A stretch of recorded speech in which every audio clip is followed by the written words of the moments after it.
Puso ng saging na ginawang dinuguan? Kakaiba ang pagkain ito para sa karamihan.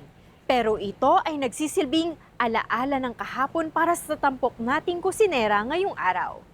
Siya lang naman ang nagwagi sa Walang Gutom Kusinero Cook-Off Challenge noong Enero.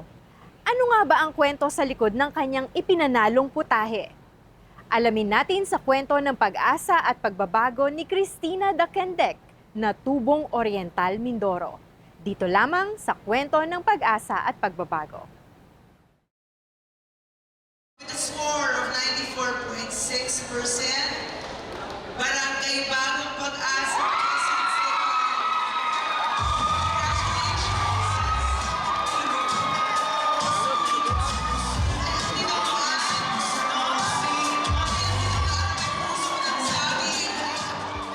Itinanghal bilang regional champion sa katatapos lang na Walang Gutom Kusinero Cook-Off Challenge, sina Cristina Dakendek at Rosalie Mata ng Barangay Bagong Pag-asa, Quezon City. Ang nasabing patimpalak ay nilahukan ng 5 benepisyaryo ng Walang Gutom program na nanalo sa NCR. Ang Walang Gutom program ay programa ng Department of Social Welfare and Development na naglalayong tugunan ang gutom at malnutrisyon sa bansa. Layunin nitong mabigyan ng sapat at masustansyang pagkain ng mga pamilyang higit na nangangailangan, lalo na ang mga nasa mahihirap na komunidad.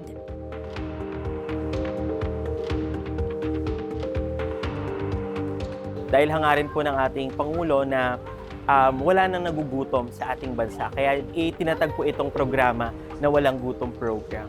So, si Walang Gutom Program po ay nagpo-provide po ng mga pagkain sa loob po ng Go Grow Glow ng mga pagkain po para sa ating mga benepisyaryo. Na bibigyan po sila ng 3,000 electronic benefit card or yung kanilang food credit kada buwan para sa kanilang pang-araw-araw na pagkain.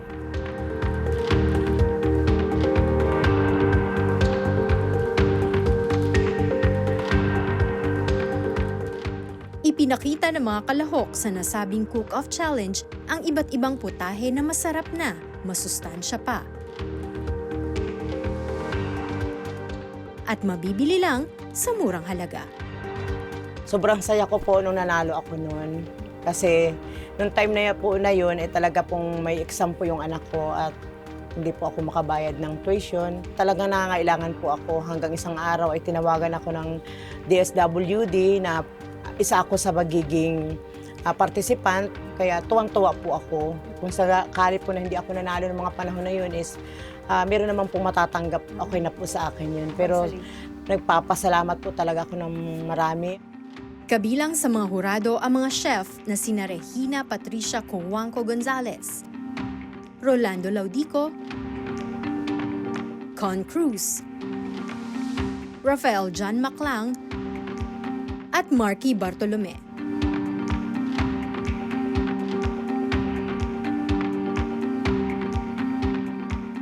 Nag-uwi ng 10,000 piso, Mass Flex Cookware Set at livelihood grant naman mula sa Sustainable Livelihood Program ng DSWD ang nanalo. Sa paghahanda ko po sa national, sisikapin ko po na sa kaloob ng Panginoon Diyos ko ako ay manalo. Unang-una at higit sa lahat po, syempre nagpapasalamat po ako sa Walang Gutom Program dahil itong programang ito, malaki po talaga ang naibigay sa pamilya ko. Bukod sa nagdagdagan yung budget ko sa pang-allowance ng anak ko at sa pamilya ko dahil ang asawa ko po ay jeepney driver lang.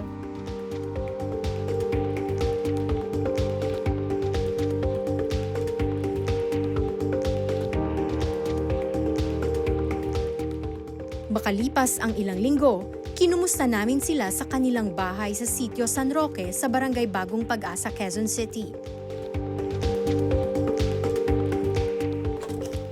Magandang araw po! Ay, magandang araw po, ma'am, sir. Dito, sinubukan namin na lutuin muli ang ipinanalo niyang putahe, ang dinuguang puso ng saging. Sa bawat sangkap, bawat gayat, bawat oras at talento na ibinubuhos sa anumang lutuin.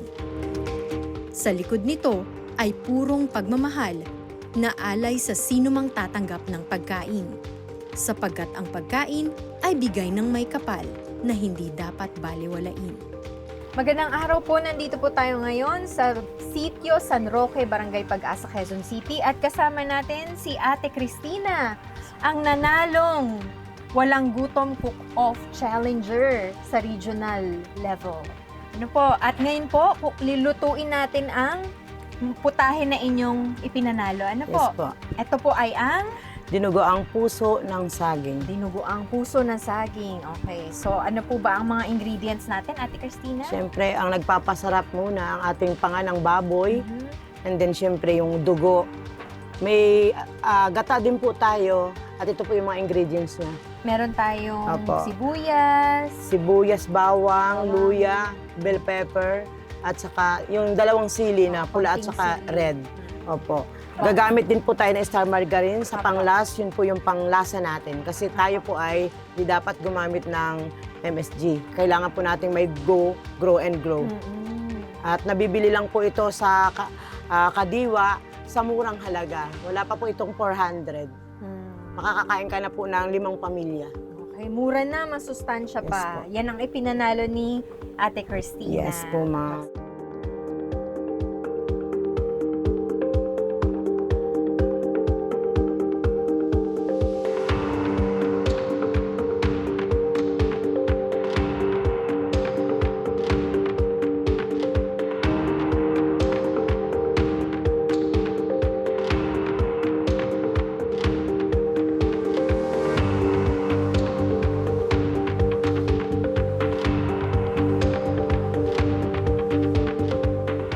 Okay, dahan-dahan. Hindi po lahat ibubuhos, ma'am. Apo. Sabihin po pag tama na. Tama na muna, ma'am. Pero ito pong dugo, kahit ilan ang ilagay ninyo? Hindi po kailangan lahat, ma'am, kasi ang mangyayari dyan, ma'am, hindi po siya magiging ganun ang lasa. Yung nagmamantika. Yun ang gustong-gusto ni Chef. Bakit daw nagmamantika? Ano daw ang sekreto? Kasi, yun nga po, ma'am, kailangan hindi mo ibubuhos lahat. Ah. Opo, ma'am. Wala po itong tigil, ma'am. Hanggang siya po ay Mm. magmantika. Talagang ano po, hahaluin Yes po, na ma'am. hahaluin. Yan, ma'am. Hayaan lang po muna natin siya, ma'am, kasi nakaano na siya, ma'am. Mabango siya, ma'am. Bango. Okay, paminta. Ito ang sekreto ni Ate Okay, Kete. ito na. Pang-enhance ng flavor. Ito po. Diba? Margarine. Hindi po natin kailangan gumamit ng ibang. Mm-mm. Ito lang po ay sapat na. Wow. Itong hindi nila makuha. Bakit daw, ibang klase ang lasa? Ay, siyempre. Ako, sigurado Pag marami luluto pong ka na rin lang, lagyan mo ng may puso, ma'am. Pagmamahal. Tama. Opo, at masaya ka habang nagluluto. Para nga Kahit, po pala. kahit maliit na halaga lang, ay masarap kumain yung pamilya. Sa Mindoro po kasi pinapalaman namin ito sa tinapay. Pwede. Pag umuwi po ng Mindoro yung taga Manila, ang sagot agad ay, pwede naman tayo magluto ng dinugo ang ganyan. Kasi hindi po ito common dito sa atin. Ayan na. Okay. Yan na. Pwede natin tikman lang. ha? Guys, Tikman lang ito po na. natin, ma'am. Para siguradong ihahain ko sa inyo ay makakain nyo. Ito na ang Ikaw, ma'am. regional famous. Okay, tikman Yes, natin. ma'am. Ang Sabi mo sa akin kung may dinuguang kulang, ma'am, puso ha? ng saging.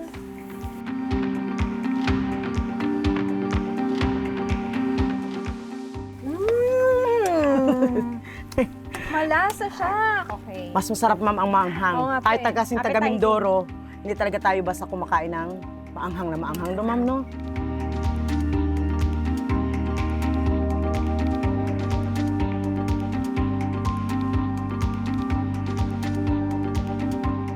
Kung sakasakaling pong pala rin ako sa national competition, gagalingan ko po at ibibigay ko po yung sa abot ng aking makakaya. Kung ano man po yung maibigay ko, kung kaloob po ito sa akin ng Panginoon Diyos, buong puso ko pong pasasalamatan. Sina Ate Kite at Ate Rosalie ay ilan lamang sa mga natulungang benepisyaryo ng Walang Gutom Program. Nakatira sa hindi nila sariling lupa at pilit na inaabot ang pamumuhay na may sapat at masustansyang pagkain sa hapag. Sa ilalim ng Walang Gutom Program, 2 pangunahing kondisyon ang ipinatutupad upang matiyak ang pangmatagalang seguridad sa pagkain. Una, ang Nutrition Education Session na nagbibigay kaalaman sa wastong nutrisyon at paghahanda ng masusustansyang pagkain upang mapabuti ang kalusugan ng pamilya. Ikalawa, ang Productivity Enhancement Session o PES na nakatuon sa pagpapalakas ng kabuhayan at kakayahan ng mga benepisyaryo para sa tuloy-tuloy na supply ng pagkain at kita sa tulong ng iba't ibang sektor ng pamahalaan. Ang layunin din ng programa na yan, yung pangmatagalan naman. Tinuruan natin ang mga grupo na maghanap buhay para sarili na rin ho tayong tatayo sa sarili nating mga paa. Sabi nga namin, yung departamento namin, may ayuda, pero may programa rin na pangmatagalan. Yan ang instruction at direktiba ng ating Pangulong BBM. Na siguraduhin na habang tumutulong tayo, meron pa rin yung programang kabuhayan. Sa pamamagitan ng programa, hindi lamang natutugunan ang kagutuman ngayon, kundi mas napapaliwanag din ang kinabukasan ng bawat pamilyang Pilipino. Sa pamamagitan ng iba't ibang hakbang tulad ng food assistance, nutrition support at pakikipagtulungan sa mga lokal na pamahalaan, patuloy na pinalalakas ng programa ang kakayahan ng mga benepisyaryo na matugunan ang kanilang pang-araw-araw na pangangailangan sa pagkain. Ang beneficiaries natin, 600,000 na this first quarter. 600,000 food for families. So sila yung mga pamilya na hindi kumikita ng lalagpas sa 13,000 kada buwan. Pero ang goal natin, by middle of this year, umabot tayo ng 750,000. Yan yung buong talaan ng food for families sa ating bansa. Higit pa sa agarang tulong, isinusulong din ng Walang Gutom program ang pangmatagalang solusyon laban sa kagutuman. Kabilang ang pagpapalawak ng kaalaman sa wastong nutrisyon at pagpapaunlad ng kabuhayan. Ano ba ang kahalagahan ng grow, low, and grow foods o yung balanced diet? At pinakikita rin natin reward yung papamalas na yung maliit na halaga, kaya nilang gawing masarap, kaya nilang pahabain para mas maraming makinabang sa kanilang mga pamilya.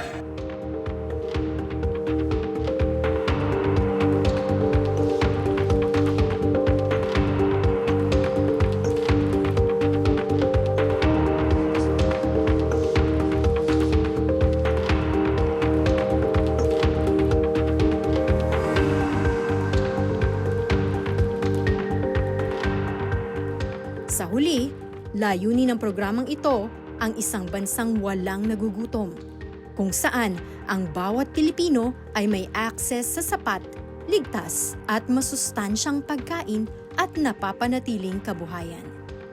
Sobra po ako nagpasalamat sa Walang Gutom program at sa ating mahal na Pangulong PBBM.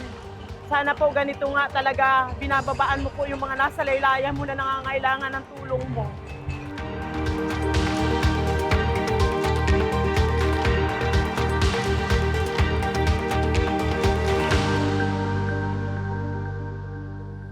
Ang pagkain ay nagbibigay buhay. Kung masarap kang magluto, tsak na hindi lang pamilya mo ang mga nag-aabang sa susunod mong putahe, kundi maging ang mga parokyano mo. Kaya tinitiyak ng pamahalaan na sa maliit at malaking paraan ay naipahahatid ang tulong sa pagtiyak na walang kumakalam na sikmura at nagkukulang sa wastong nutrisyon. At sa pagkamit ng maayos na nutrisyon, dapat tiyakin na masustansya, masarap, at abot kaya ang mga lulutuing pagkain. Anumang sangkap, tsak na kapag sinamahan ng talento at puso ay lalabas ang tunay na sarap. Naway natutunan po natin ang kahalagahan ng pagkain sa araw-araw na tinatanggap natin. Basta't lagi po nating tatandaan, mula pananim hanggang sa pag-ani at lutong pagkain, asahan niyo pong ang DSWD ay kasama niyo sa anumang adhikain. Ako po si Bianca Piedad Tamundong ng DSWD Traditional Media Service na nagsasabing sa bawat hamon ng buhay, ang DSWD ay patuloy ninyong magiging kaagapay. Hanggang sa susunod na Martes, abangan po ninyong mali ang isa na namang kwento ng pag-asa at pagbabago.